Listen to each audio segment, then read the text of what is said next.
Bom, pessoal, a gente já está mostrando aí, então, um outro slide que dá conta de algumas divisões político-administrativas que o Brasil teve ao longo do tempo, né? Eu separei essas aí que são as principais e repara, começa com uma aqui da década de 1940 que chama a atenção por alguns aspectos. Primeiro, uma região aqui que se convencionou chamar de centro, em que se incluía, inclusive, o estado de Minas Gerais, tá certo?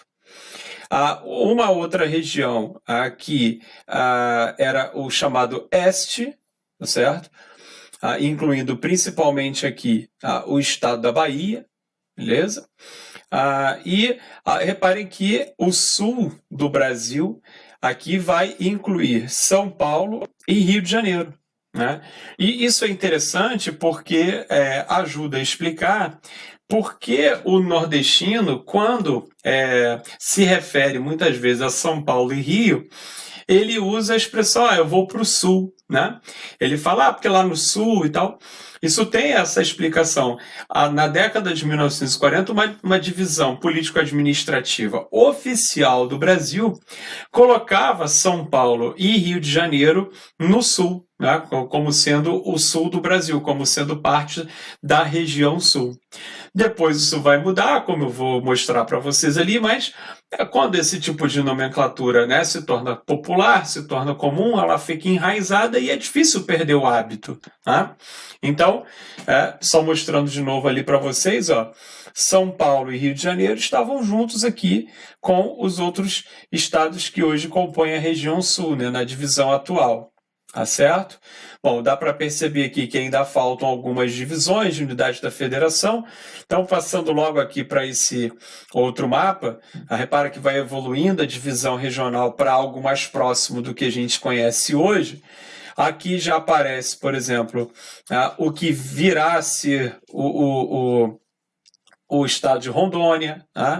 Aqui aparece também o território que é chamado Rio Branco, é o que virá a ser o território de Roraima, ou o estado de Roraima, melhor dizendo, o território do Amapá aqui, o que virá a ser o estado do Amapá. Né? Aqui embaixo também, algo muito próximo do que virá a ser o território do Mato Grosso do Sul, do estado do Mato Grosso do Sul. Então, apesar de o mapa ser diferente do que nós temos hoje, já fica apontado aqui, de maneira bem clara, como será a divisão regional do Brasil no futuro. Aqui se faz uma divisão, né, ainda maior. O Centro-Oeste ele passa a ter esse nome, né? O Nordeste ele é dividido, você vai ter aí o Nordeste Ocidental e o Nordeste Oriental. O Nordeste Ocidental vai ser aqui basicamente o Maranhão e o Piauí.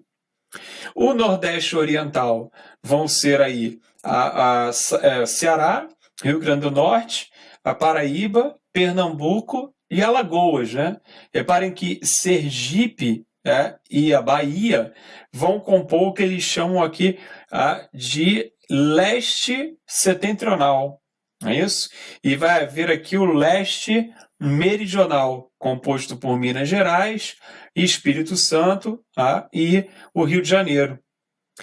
Em 1900, já avançando aqui, né, na nossa divisão regional, já na segunda metade do século XX, a gente já vai para um Nordeste um pouco mais parecido do que a gente tem com o que a gente tem hoje, incluindo aqui o Piauí e o Maranhão, faltando apenas aí a Bahia e Sergipe.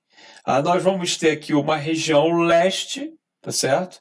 Da qual a Bahia e Sergipe vão fazer parte, junto com o Estado, com o Espírito Santo e Rio de Janeiro. E até a década de 1960, essa região leste continuou existindo, ok?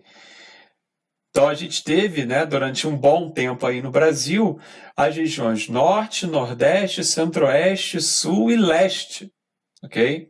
Era uma região que, na verdade, depois vai se modificar, né, para o que nós chamamos hoje de Sudeste brasileiro, tá certo? Não havia essa expressão até a década de 1960, né, que é exatamente o ano desse mapa aqui, a expressão Sudeste. Tá? Isso vai passar a acontecer depois que nós vamos ter essa divisão regional do Brasil agora, uma divisão regional consolidada, né, que é, na verdade, equivale até hoje a uma divisão política administrativa, e já incluindo, inclusive, as unidades da federação aí, Rondônia, como, né, unidade da federação, Rondônia, Roraima, Amapá, Mato Grosso do Sul, Tocantins, que vai ser o nosso estado mais novo, tá? E com a divisão como a gente conhece hoje, né? A divisão político-administrativa como a gente conhece hoje. Então, aqui é a nossa região norte, tá? A região nordeste, incluindo aí a Bahia e o Sergipe, tá certo? Que nas divisões anteriores não apareciam.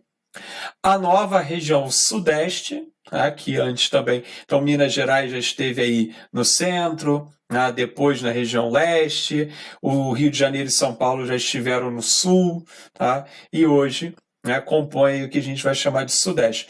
E o sul efetivamente vai se consolidar com os 3 estados aí, Paraná, Santa Catarina e Rio Grande do Sul. Tudo bem? Então essa vai ser a divisão clássica que vocês conhecem hoje, né? Mas eu acho importante, né, justamente a gente mostrar que ao longo do tempo houve uma evolução dessa divisão regional. Houve outras divisões no passado, mas todas obedecendo, e aí é uma questão bastante importante ligada a essa divisão que vocês estão vendo aí. Todas obedecendo critérios estritamente geográficos no sentido de acompanhar limites territoriais dos estados. Tá? No sentido de acompanhar limites territoriais entre as unidades da federação. Tá certo? É por isso que esse mapa é um mapa que a gente chama de política, uma divisão política administrativa. Tudo bem? Que não leva em conta aspectos naturais, aspectos geoeconômicos, como a gente começou a chamar, a partir de uma proposta de divisão. Né? Aqui vocês têm a nossa divisão regional num outro mapa, né? Eu gosto desse mapa aqui, apesar dele parecer, parece um mapa feito por criança, né? Mas ele é muito didático, as cores chamam a atenção e tudo. Então eu acho legal mostrá-lo antes para vocês, para depois mostrar efetivamente o mapa oficial. Tá certo? Que traz, inclusive, aqui o nosso mar territorial, a nossa zona econômica de exploração exclusiva, da qual eu vou falar daqui a pouco. O que eu quero mostrar agora, na verdade, para vocês, é esse mapa aqui, que é uma proposta do geógrafo Pedro Pinchas, lá de 1967, que é uma divisão que se sobrepõe à divisão político-administrativa. Tá?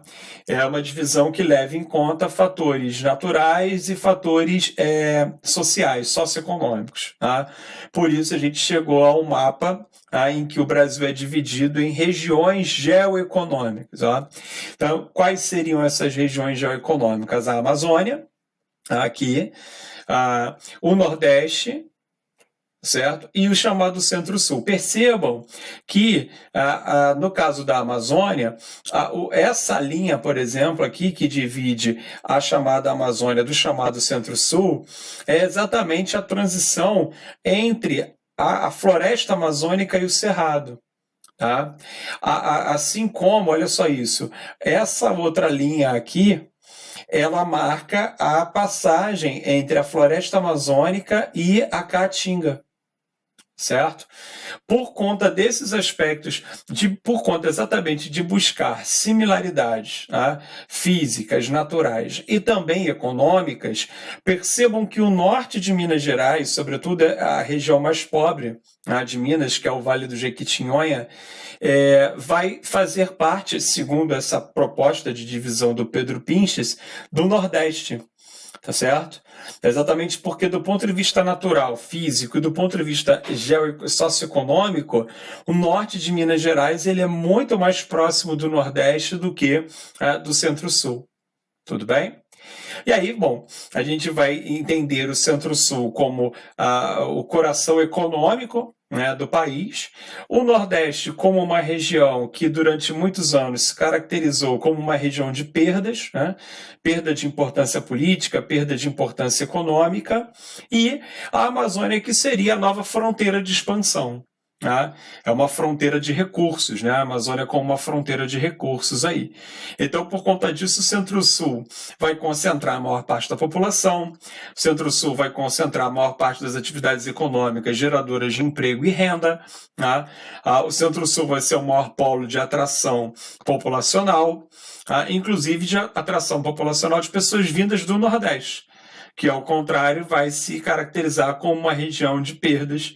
Tá? Por quê? Porque foi a primeira região a ser colonizada e ocupada efetivamente, né, com a atividade econômica da cana-de-açúcar, porém começa a perder espaço, né, do ponto de vista econômico e começa a perder importância política a partir da mudança do centro de gravidade, né, econômico da colônia, da antiga colônia Brasil, quando, no século XVIII, a mineração aqui na região central de Minas Gerais, principalmente, passa a ocupar o protagonismo econômico, né? E aí, em 1763, a gente vai ter a mudança da capital, né, de Salvador para o Rio de Janeiro, tá?